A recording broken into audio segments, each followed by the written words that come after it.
Morning, thanks Nikki. So there's my slide. So yeah, I am Shona Monroe, as Nikki's just said, and I work with an organisation called Mhor Collective. If we go on to the next slide, please.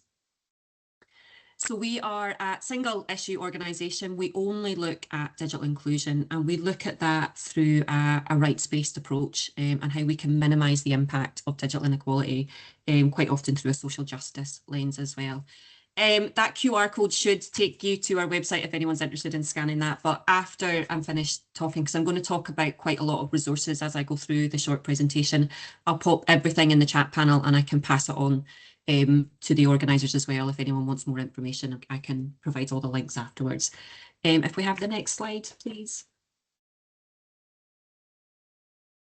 So yeah, just a little bit about who we are, because although we've been around now, we're in our 9th year, often we work kind of incognito and always with a partner. So we're often quite a hidden organisation. So we are a non-profit, we're a community interest company, and we sit based within the third sector. We do work across public and private, but we sit certainly comfortably within the third sector. We're a Highland-based organisation. I myself am based up in the very far north in Thurso. But we have a small team of 9 of us scattered across Scotland. The majority of us are Highland-based, but we have colleagues across the Central Belt as well. So we are working throughout Scotland. And as the next point says, we're working throughout Scotland, but we are working beyond Scotland. We currently have projects in London, Manchester, and believe it or not, we are also working out in Nova Scotia as well with a Canadian organisation called Geo Nova Scotia, who are looking specifically at digital inclusion as well. And as I've touched on, we are a single issue organisation looking only at digital inclusion, but we know that there's a lot of complexity around there. There's different layers and people are digitally excluded for many, many reasons. So next slide, please. So what we do, we meet people where they're at. We don't have a typical roll this out training or support. We work with a range of different organisations and individuals, and we look at where they are. We don't have standardised classes. We don't say this is what you must do. Often we do get asked to come along and support organisations because they may want the people they're standing alongside to use a certain app or to use certain systems, but that's not our approach. We would approach it holistically. What's actually going to benefit that individual and organisation? We start with where they are, do the fun stuff that might benefit them, and then that will progress their digital skills to where organisations and systems maybe want them to be. We hugely value lived experience. That is the best way for us to learn what the challenges are, what people are faced with, what's stopping them, what are the barriers in place. So we really value that lived experience and do our best to work alongside people with lived and living experience across all our projects. We do a lot of co-design. The first thing we'll do if we're going to work with an organisation is just sit down with them and ask the frontline staff, ask the organisational staff, everyone, what is going on? What are you seeing out there? What are the difficulties? And what is holding you back? What are the barriers in place? We refer to a lot of resources and apps. We don't build kind of our own resources generally. We refer to what's already there, but it's always research informed, and we try our best to make sure anything we're signposting to is free at point of access as well. Next couple of slides, thank you. So working within the context of health and social care, this has become increased for us as the years have gone on. As I said, we're in our 9th year as an organisation, but as a team, we've been working in digital inclusion for probably over 15 years. We used to work with another organisation called Citizens Online, and then we created Mhor Collective ourselves. So, and as the years have gone on, health has become a bigger part of the work we are doing. So if we could go to the next slide, please. We always try to work alongside specialists in the field, whether that's within health or education or employment. We are not experts in health. We are experts in digital inclusion, but we are definitely not experts in health. So we always want to sit alongside those experts and support them with the digital inclusion, and they are the person best placed to support with the health aspects. So we've trained different staff, volunteers that are experts within their health sector, but we're supporting them with the digital inclusion and digital champion aspects. We, as I touched on before, we always want to work alongside a partner, and quite often just sit within that partner organisation a little bit hidden.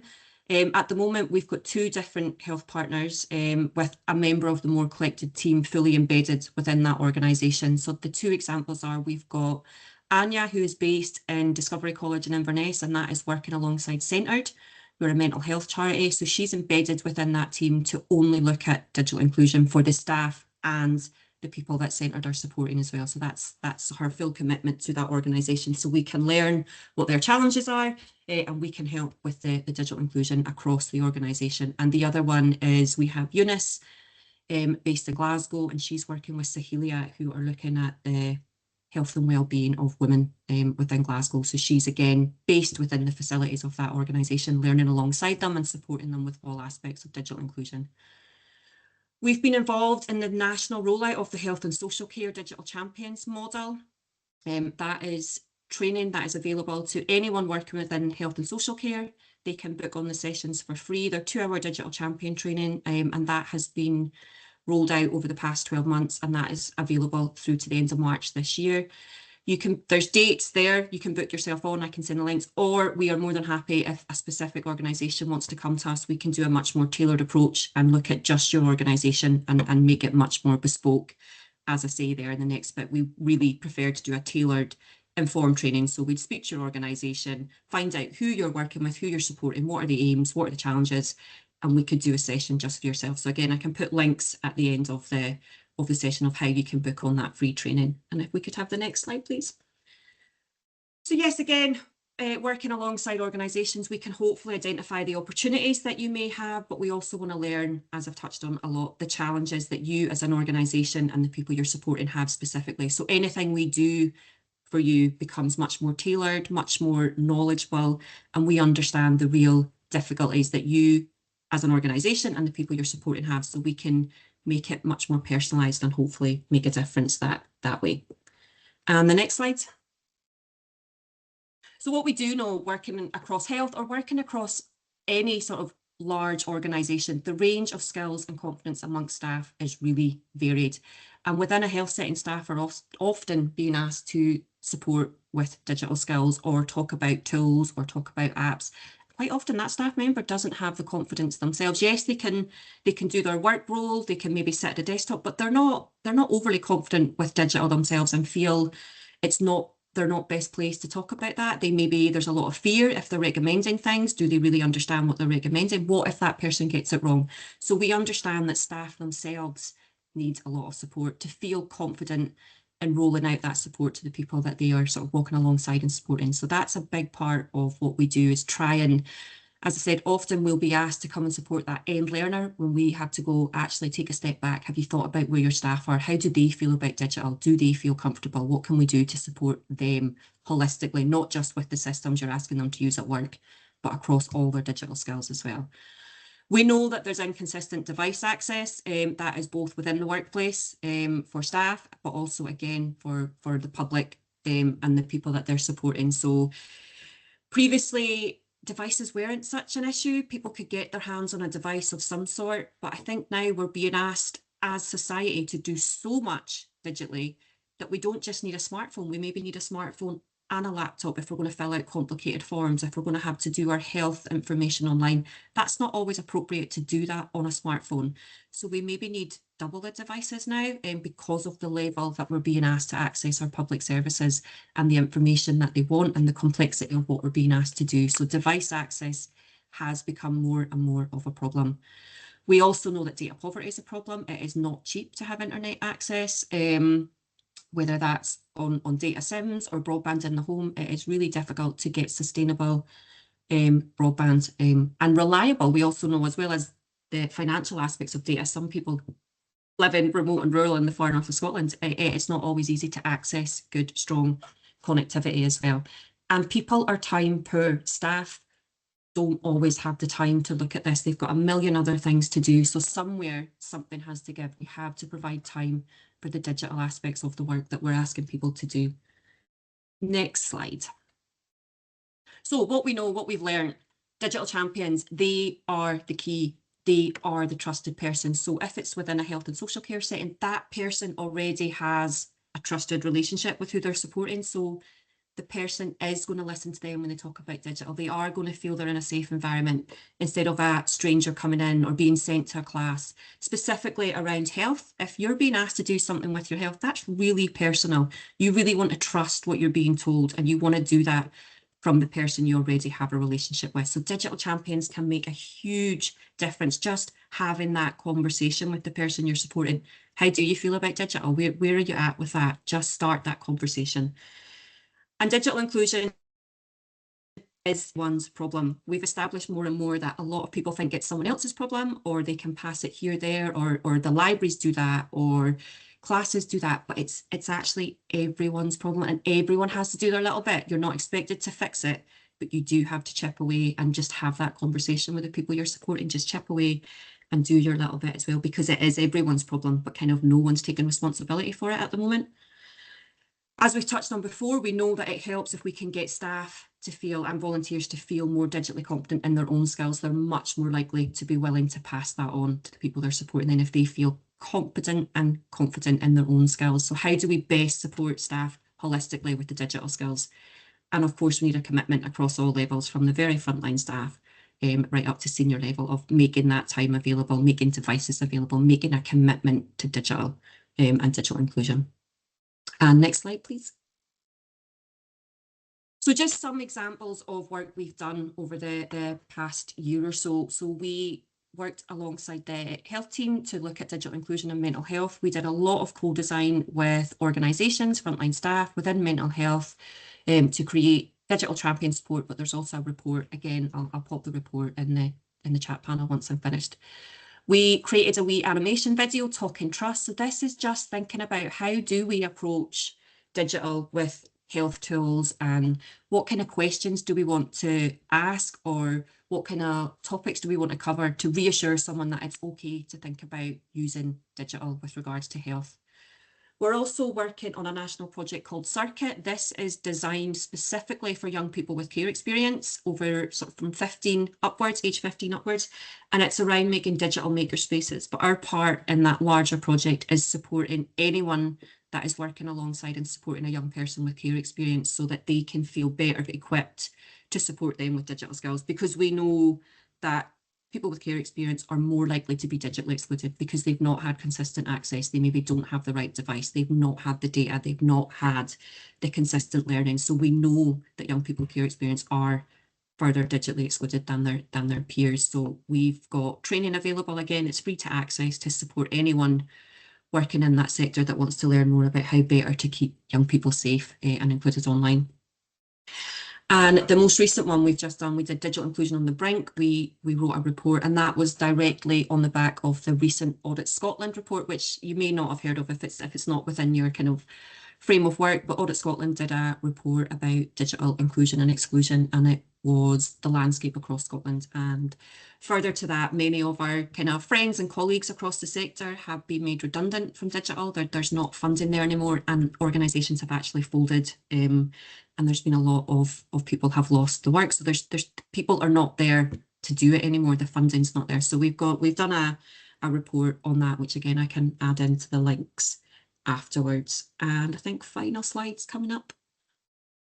Yeah, so just to give you a feel for other areas of work that we're doing, we have Peter, who is based in Glasgow. We are doing a media literacy project in partnership with Glasgow Life, and that is looking at media literacy for Ofcom learning, what that looks like, what are the challenges, what are the gaps, how do we better support media literacy across the city. And there is a health aspect to that. So one of the demographics is looking at health. So if anyone is interested in getting involved in that or getting support, we'd be more than happy to talk to you. That project has just started. Peter's only been enrolled for around 3 months. So we are just looking at how we scope that out. It's a 3-year project, and if you are in Glasgow and interested in media literacy, then do reach out. We'd be happy to work alongside you. We also did a violence against women and girls report for Scottish Government last year, and there was various recommendations that came out of that, but one of the areas that came out of it that people were saying is becoming an ongoing problem is incel and misogynistic behaviour online. So we are looking at, we've not established yet if that's a digital inclusion aspect, but we do have a co-design session next month for anyone that's working with young men and boys, just to come along and tell us what they're seeing so we can sort of decide, is that an area that we could support in? What do we need to do? Why is this becoming a problem? So again, anyone can book onto that session if they're working in that sector. We do a lot of work with digital inclusion and homelessness, specifically across Scotland. We worked a lot with Simon Community Scotland and still do have an ongoing relationship with them, but we also work with Groundswell, who are a London and Manchester-based organisation, and we are supporting them across their organisation. I think something like 70+% of their staff have lived or living experience, so we're supporting them to get their staff more confident with digital skills, and working alongside them to support within that sector. And one that's slightly different is the Phoenix Group. So this is working in the private sector, they're a financial industry, and we have created online learning platforms, and they want to help raise awareness across all their staff around digital inclusion and what that means for customers and how they can better support customers. So we've been working with Phoenix Group to create training and digital champion support for their staff as well. So it just gives you a flavour of what we have been doing. And I think that's it. There's some getting in touch information, I think, on the next slide. And yeah, more than happy to answer any questions or contact us via email, anything that you think might be useful. Everything I referred to, I'll hopefully be able to pop the links in the channel, and you can have a look for yourself. But that's it for me. Thank you very much. Thanks very much, Shona. Really fascinating work there, so varied. We've got a question actually just coming there. Can you recommend a good digital resource for life story work with care experienced young people? I'm not sure if I'm understanding the question. Do they mean a tool for how to record life stories, or I'm not sure. Yeah, I'm getting a thumbs up, a tool for that. I can't think of anything off the top of my head, but I can certainly put you in touch with the circuit team, who will have a lot more experience in the sort of digital side of things. So I'll put you in touch with Peter, who's leading the circuit team at YMCA, and he'd love to have a chat with you. So we can definitely try and help you out there. Thanks, Shona. Do we have a hand up there? Did I see one? No. Okay, right, in the interest of time, we will move on. So one comment there. I'm really keen to get details of the digital champion training. Great. Put it all in the chat. Brilliant, thanks. Okay, so over to Henrik and Marion. The floor is yours.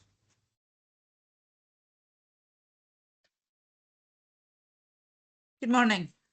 Thank you for inviting us. My name is Marion Logan. I'm the policy lead within Scottish Government for the digital maturity project that we do across health and social care. So I just want to introduce this presentation, and then I'm going to hand over to Henrik, who's our partner in creating the platform and doing all the analysis and the technical and all the difficult work, quite frankly. So this whole area of work is a government priority across health and social care, and we have been collecting information about organisations' digital maturity for the last couple of years. But the reason why we want to speak specifically about social care digital maturity is because of the lack of information that we have specifically about social care organisations from their perspective. So Henrik's going to go into more detail, but essentially what we've got for you today is an ask. We have created an online platform that will help you to understand your organisation's digital maturity. It's, in essence, it's a large survey that you would conduct with the cooperation of numerous different people within your organisation. And we want you to come and join us. So this is a plea, in essence, for anybody that's interested to get in touch. You can test out the platform. Henrik will go through the details of what it offers your organisation, and we're more than happy to take any questions. So I'm going to hand over to Henrik now. Thank you very much. Thank you, Marion. Good morning, everyone. Thank you for having us.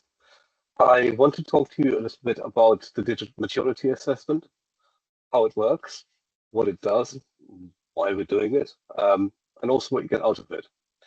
And the latter part is also why this particular part of the presentation is called So What, but that'll become clear in a moment. I want to start by talking about the structure of the assessment first. It's a little different from other assessments you might have seen, and for good reason. Leighton, could we get the next slide?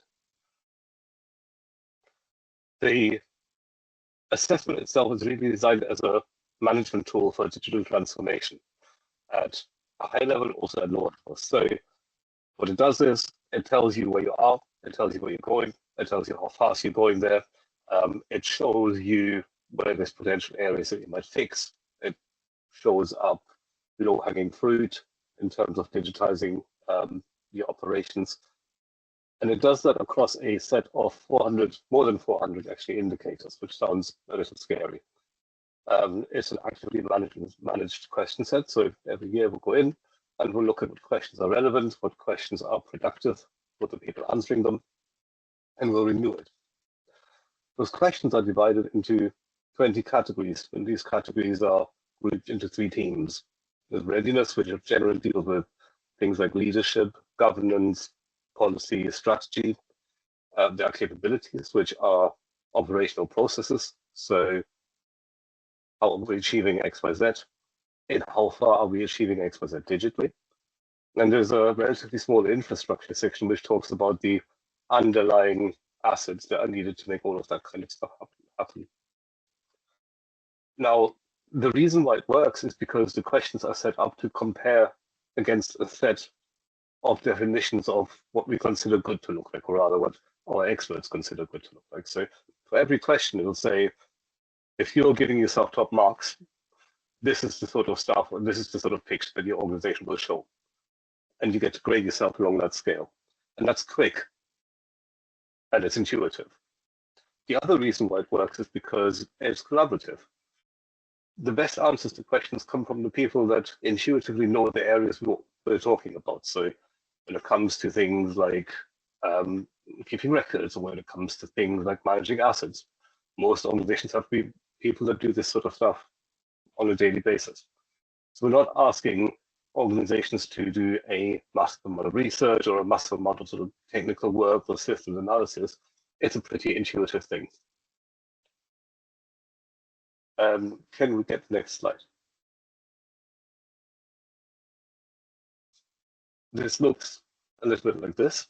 There are 2 portals, one for inputting data and one for getting data back. And this is really the key. This isn't a data collection that just serves government. It doesn't just serve a central function or us doing a report. We do that, of course, but that's not the main point. The main point is to collect data in a standardized way, in a way that's repeatable, and in a way that can be aggregated so that the organizations completing the assessment can compare themselves with a national average, for example. And over time, build a time series and therefore learn about their direction and their speed of travel. And that's valuable because not all digital transformation is equal. Some is very successful, some is less successful, some doesn't work at all. We've seen it all.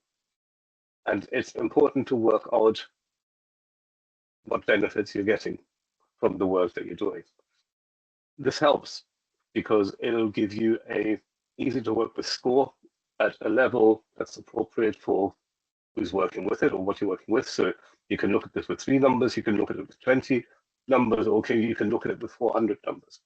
Either way, you'll be able to use the standardized information to see where you sit against the national average and also what progress you've made. The platform is super intuitive. The questions are simple. You can see an example there in the screenshot on the left. It's a simple agreement scale. Some people say that that's not very precise. That's true. It's not. But most organizations in both health and social care, almost everywhere in the world, are in what I call the sledgehammer age of digital transformation. It's not about single percentage points improvement at this point. It's about big blocks of improvement. And so for now, this works perfectly. The next slide, please. So what does it do? Well, it does many different things. It supports a number of different use cases, but chiefly it underpins tracking digital maturity, planning, and work with benefits realization programs. It supports building a longitudinal data set, which will illuminate speed and direction of travel. It will allow you to track the benefits of digital transformation initiatives. It also helps you embed digital maturity into decision-making culture because it involves all levels of the organization. It helps identify blockers to digitizing workflows. And it highlights areas where there's maybe under-digitization happening, where potential quick fixes are available. There's examples of organization being extremely well digitized in one part of the organization, but not another that effectively does the same things and uses the same digital assets. So these low-hanging fruits can be identified with the data the assessment creates. So gives you a baseline. We talked about speed and direction of travel. It lets you prioritize where you apply your digital transformation initiatives. It gives you an opportunity to contrast and compare your organization's progress against the national picture. It gives you information about the outcomes of digital transformation programs, which you can use to inform strategy and policy development. It fosters digital and data-driven culture, and it gives you an opportunity to learn from others and also share your own insights. So we get to the so what part of my slide deck. Could I have the next slide, please, then? Can't fix what you can't see. There is, through this assessment, very methodical, standardized digital maturity data available for statutory organizations. We have a lot of health boards, we have a lot of social care organizations in the statutory space completing the assessment, and we have data from them standardized via the assessment from 2019 to 2024. What we don't have is data about third sector, private and voluntary social care organizations. In the assessment, their views and their state of digitization is represented by the organizations that commission them. And that throws up some questions. So first of all, are commissioning organizations biased in some way? Are they encouraging or holding back sector-wide digitization? Can a commissioner even accurately gauge digital maturity amongst the organizations they commission? Is there an opportunity for the statutory sector to provide digital tools to the wider industry? And are the journeys aligned? Is the third sector, private and voluntary, aligned with the digital maturity journey of their commissioners? This is all interesting, not only from a central viewpoint, for government and central organizations to know this, obviously helps them build policy and strategy. It's also interesting for individual organizations that take part in the assessment. Could you get to the next slide, please?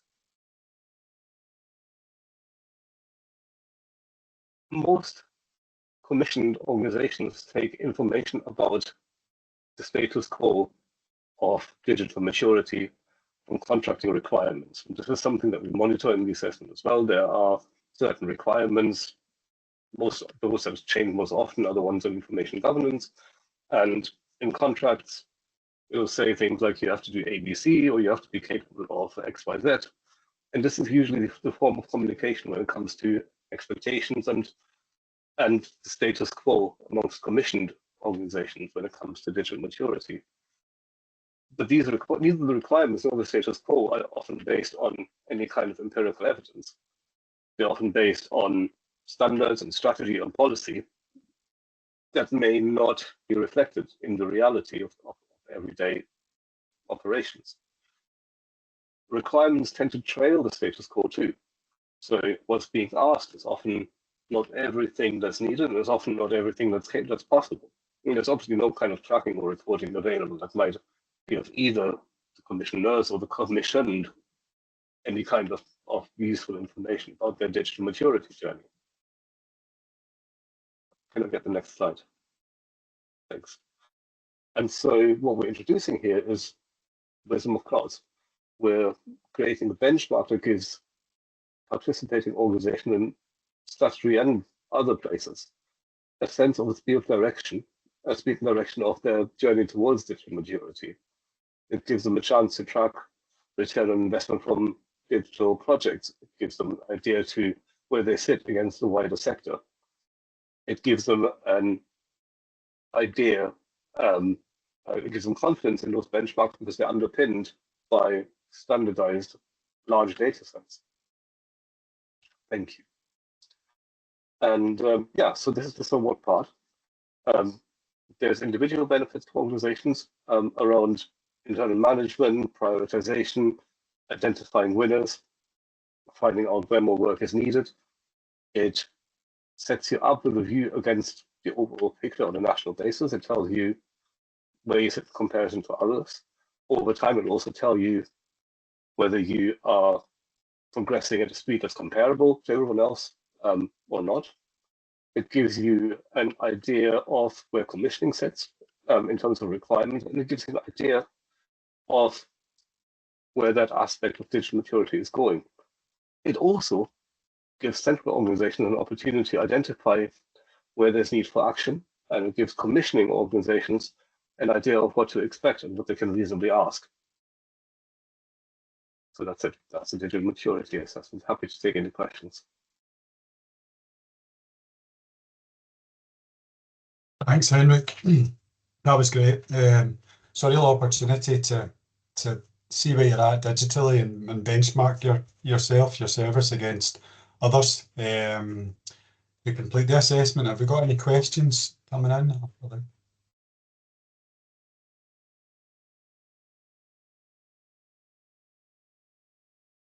And you finished bang on time as well.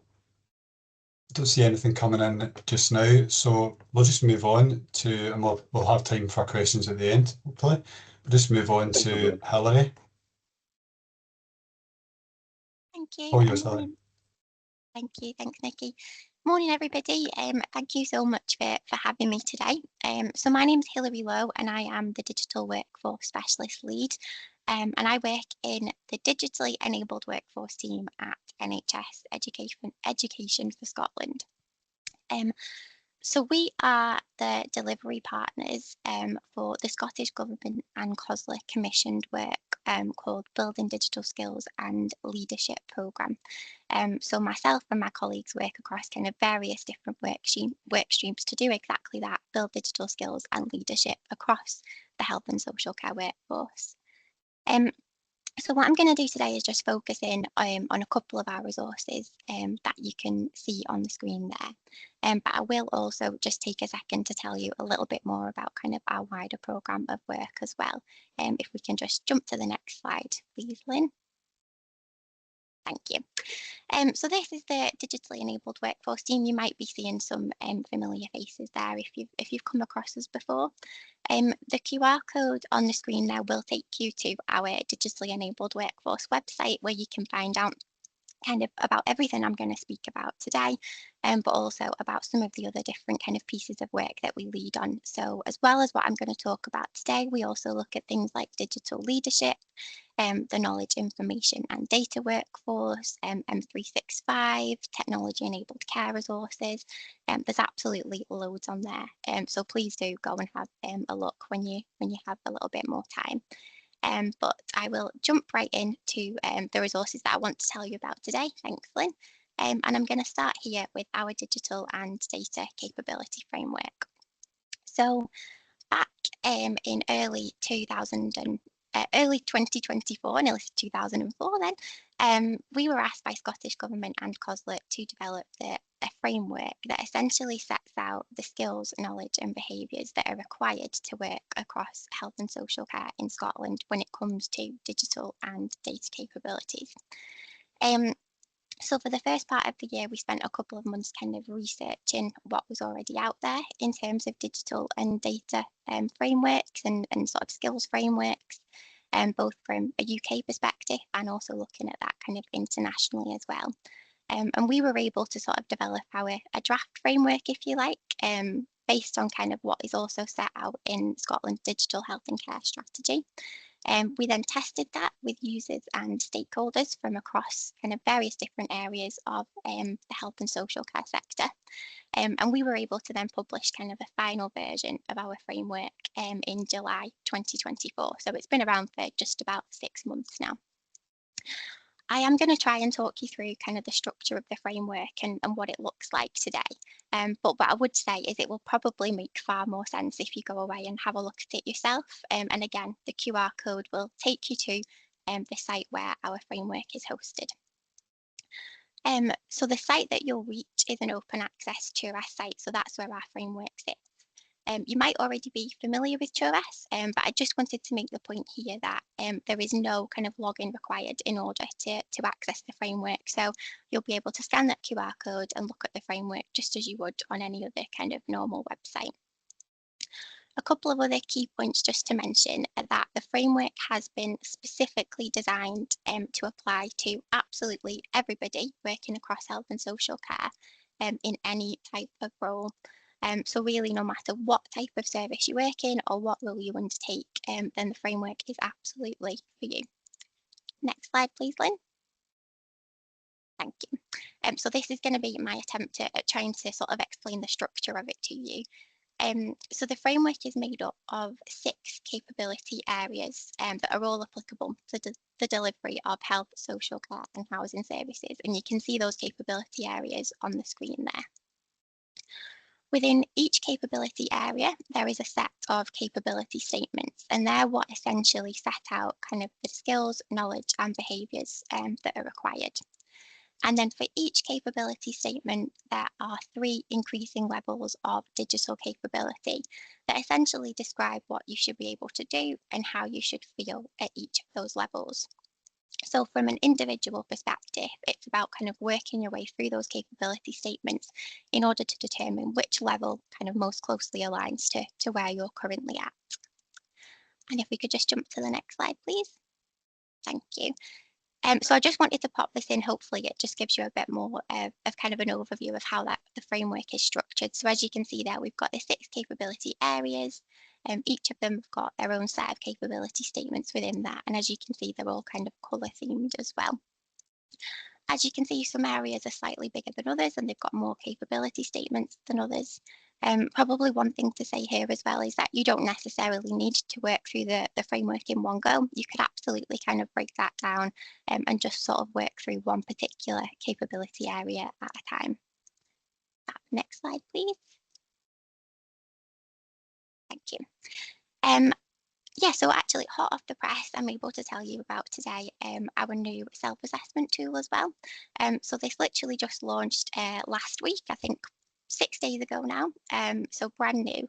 And our self-assessment tool is designed to accompany the digital and data capability framework. So it essentially provides individuals with an interactive way to work through the framework. And it's broken down into 3 steps. So the first step is essentially just working your way through kind of an online form that guides you through each of the framework capability areas and helps you to decide which level best describes your kind of current skills, knowledge and behaviour. Following on from that, once you've submitted the form, you then receive a personalised email that not only has a record of your self-assessment and kind of where you scored yourself, but it also contains links to learning resources based on the capability levels that you chose. And those resources have all been selected to kind of support development within each of the framework capabilities, so helping you to reach those kind of higher levels of digital capability. So almost kind of a bit of a personalised learning journey, if you like, that comes through in that email once you've worked through the tool.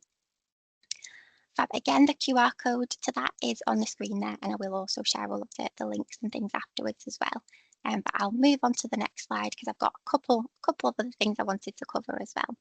Thanks, Lynn. So just moving on to our digital and data resource hub.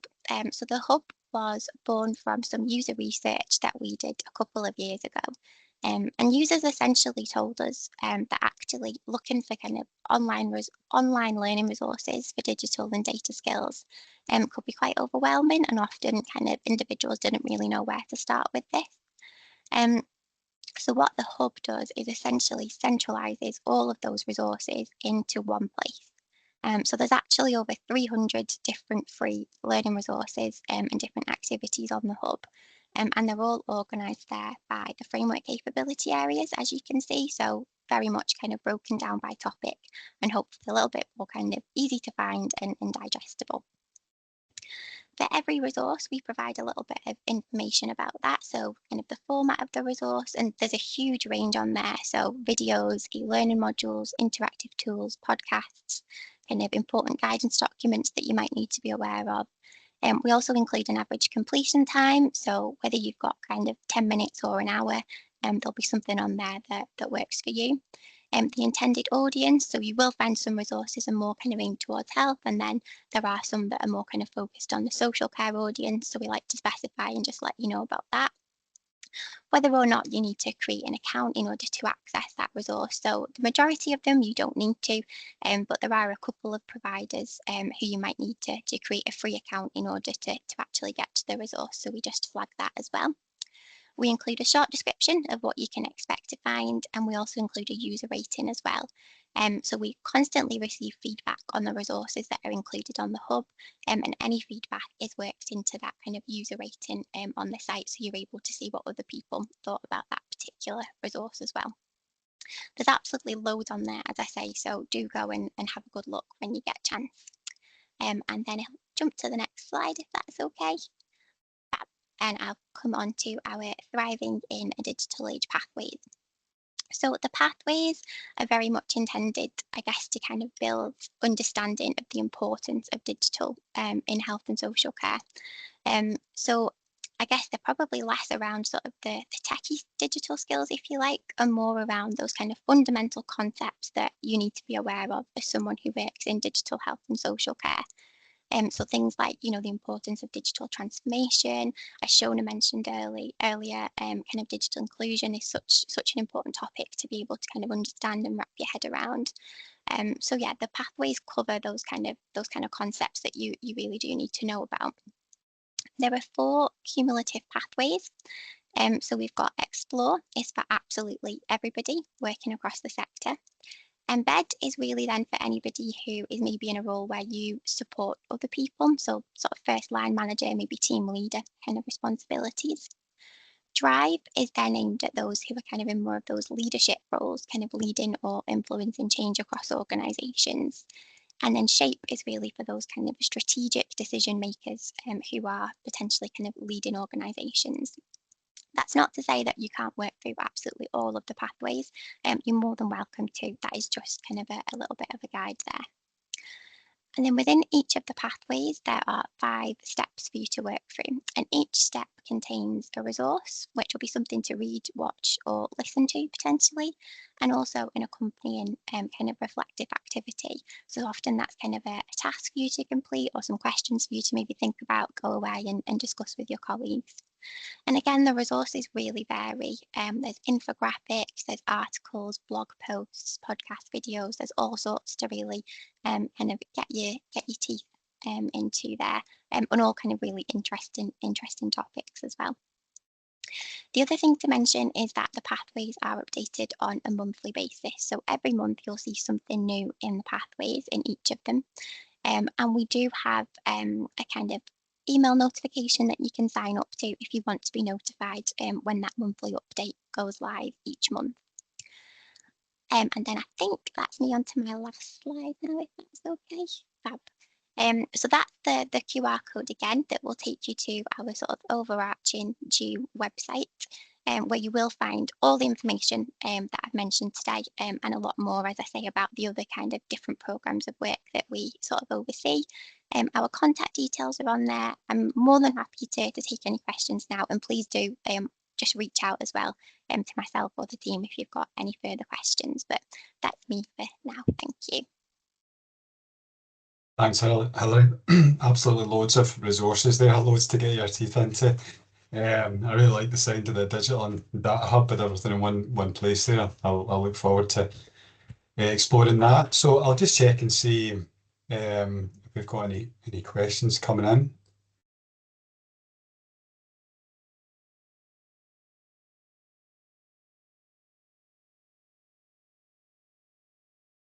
No, but don't see anything. I might ask a question, Hilary. How long, to be one of the capabilities, you know, in the frame, how long would that take? I know it might be different depending on where you're at, but just roughly. Yeah, well, actually, so given that the self-assessment tool has just launched, which helps you to kind of work through the framework, within the self-assessment tool, you actually work through the entire thing. And I can tell you that the average completion time at the moment is about 15 minutes to work through that tool. So that is working through the entire framework essentially. And then, as I say, you get the you get the email afterwards that has kind of a record of your results and also then links to kind of relevant learning resources. So I'd say about 15 minutes from start to finish to work through the whole kind of framework. And then obviously if you wanted to break that down further and just take a section at a time, it's potentially just a couple of minutes. And I think it just depends how you want to approach it within your organisation, whether it's kind of an individual task that you might complete sort of independently, or whether it's incorporated into conversations sort of with line managers at team meetings and that kind of thing. It's really probably up to sort of teams, managers, individuals, how long you spend on it. But yeah, just to work through the whole thing, as I say, at the moment, it's about 15 minutes. Thank you. A hand up, Candice. Thanks, Nikki. I was just going to say, it's not really a question, but I recently, well, just yesterday, completed the self-assessment tool just so that I had some knowledge going into this, and I found it so useful. So I've been dabbling in and out of the framework, just getting a good understanding of it. But once I completed the assessment tool and got the email, it was so easy because then all the learning was specific to my answers. So I definitely recommend organisations to start off with that self-assessment tool and have a look and see where they're at. Thanks, Candice. We've got a question in the chat, I think, from Una. So I think this might be for you, Shona, actually. We'll just kind of widen it out. So people think about questions for any of the speakers, just put them in the chat, or we do have the Q&A, contrary to what I said, we do have a Q&A, so you can stick it in there. So how do you adapt to the expertise of young people who are very digitally aware and keen to improve the NHS systems by adapting or accessing areas that are not intended for them to see change? So yeah. I'm not sure if that is for me or not, but I guess a large misconception is that young people know it all or have no exclusion. And what research shows is, yes, they're very competent on a smartphone. Usually when you put a young person into systems like a laptop or a Chromebook or forms or emails even, they begin to struggle and lose their confidence within what they're doing. So that assumption that young people have it all covered, definitely not true. But I missed the sort of chunk of that question though, so I'm not sure. I'm trying to find it so I can read it because it was quite a lot to it. So I'm not sure it was even definitely designed for me because it spoke specifically around NHS skills. But if it is, definitely there's great young people out there and they have amazing skills, but they definitely don't have it all covered. And research shows that they are not they often overconfident for the skills they actually have with regards to keeping themselves safe online, with regards to using systems, workplace skills. They are usually lower level than the young person themselves would identify, and certainly what we experience as well. They're not as savvy as maybe we all assume they are. Yeah. Thanks, Shona. Yeah, I remember reading that in one of the Celsius papers. I think it was kind of digital inclusion research they'd done with care experienced young people, and just very similar message. I'll share that in the chat if I can find it. Jason has put a question in the chat. I'm curious to know if there's any specific information or support provided around cybersecurity within the framework. My interest stems from research I conducted on cyber victimisation among vulnerable adults, which highlight how prevalent and impactful it is. Despite its significance, there appears to be a lack of readily available training and information on this topic. Given its importance, was cybersecurity considered when developing the framework? One for you, Helen. Yeah, absolutely. So cybersecurity is very much included within the framework. So we've got a whole capability area around identity, safety and wellbeing, and you will find some specific capability statements that relate to cybersecurity. And then I guess in turn, the self-assessment tool also directs you to some kind of key learning resources around cybersecurity as well. And then I think Marian's just mentioned in the chat that we are also kind of in the process of developing a specific cybersecurity learning pathway as well. So yeah, what's kind of happening in that space in answer to your question. Thanks, Harley. Yeah, I think the SSSC are doing some work on cybersecurity as well with some of the universities.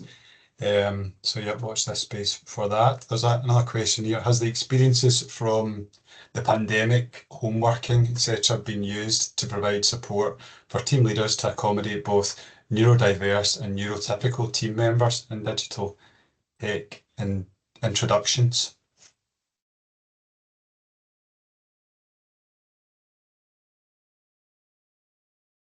Anyone fancy taking that one?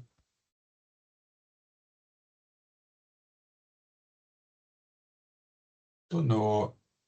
Maybe you could say a wee bit more about that, Una, if you want to come on. I don't know, that might be helpful. Not too sure. Just have a look at that. Yep, thanks for sharing that, George. Yeah, I don't know if anyone else has any thoughts on that. I'm not too sure. It's not an area I'm knowledgeable about in terms of the working with neurodiverse and neurotypical team members in digital tech, but it's something I will endeavour to find out. And if anyone else has any resources around that, they can signpost in it. That would be really helpful. So I'm going to move on to you, Candice, because I know you've got a few of our resources to what there's Una there. Right? Come on, Una.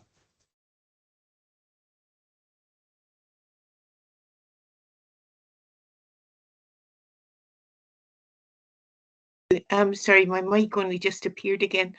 It's just I'm concerned that the way that we think is maybe different, and people are assuming that everyone thinks in the same way.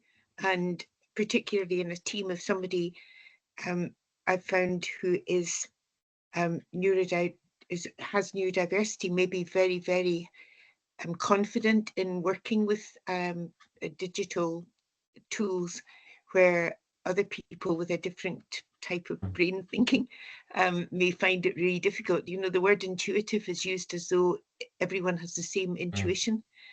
And I think it's possibly important that we consider that maybe that's not the case. So I'm just keen to know if somebody's trying to encourage a team, if there's one person who sees what's being introduced intuitively as very easy and a big help, and someone else is struggling, I think it can be difficult for the team to all move forward together. Thank you. Yeah, no, I think that's a great point. Thanks, Una. Okay, Candice, over to you. Thanks, Nikki. 5 minutes. I won't keep you all long. I appreciate your time. Lynn, can we go on to the next slide, please? Thank you. So I just wanted to bring your attention to the digital social care within the Kent Spectra's hub page. Please go on and have a little visit. You'll get a little bit more detailed information about our different work streams. We've also added links or useful sites and resources for you to support you on your journey. We'll keep this content up to date, and this is also where you'll get any information about upcoming events or consultations that we'll be running. So I'll put a link at the end in the chat so you can go directly to our hub page if you haven't visited already. Next page, please, Lynn. Thank you. So this is an example of what you can find on our hub page. So recently we created an infographic, which we use all the data from the annual return for 2023. And we gathered this into a high-level overview of what's happening with regards to technology and social care. So this is for information purposes, but it's just an example of how we're keeping the sector up to date of what we are doing within our work stream. Next slide, please, Lynn. Thank you. So one of the parts, we are developing a self-evaluation toolkit. This is going to be used for services to support and establish where you are with your technology improvements. Really a focus on people's outcomes within social care. This is not going to be an additional piece of paperwork or something we're asking services to do, but use more to identify your strengths and your areas of development. We are looking for as many people and services to complete this consultation, so we can meet the needs of the services that are going to be using this toolkit. It only takes a few minutes. I'm going to pop a link in the chat again. So if you wouldn't mind just reading through our draft document and then complete the consultation at the end, we really do appreciate all the feedback. It's going to be open till the 31st of January, and it won't take more than a couple of minutes to go through the toolkit and then complete the consultation. So we do appreciate your input. And then onto our last slide. Thank you, Lynn.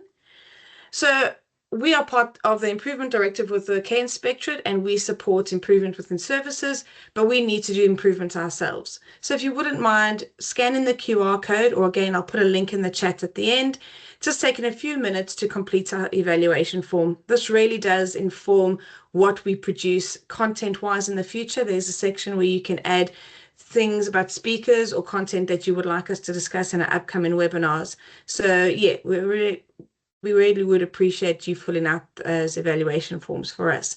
And I'll hand over to Nikki just to complete or close off the webinar. Thank you.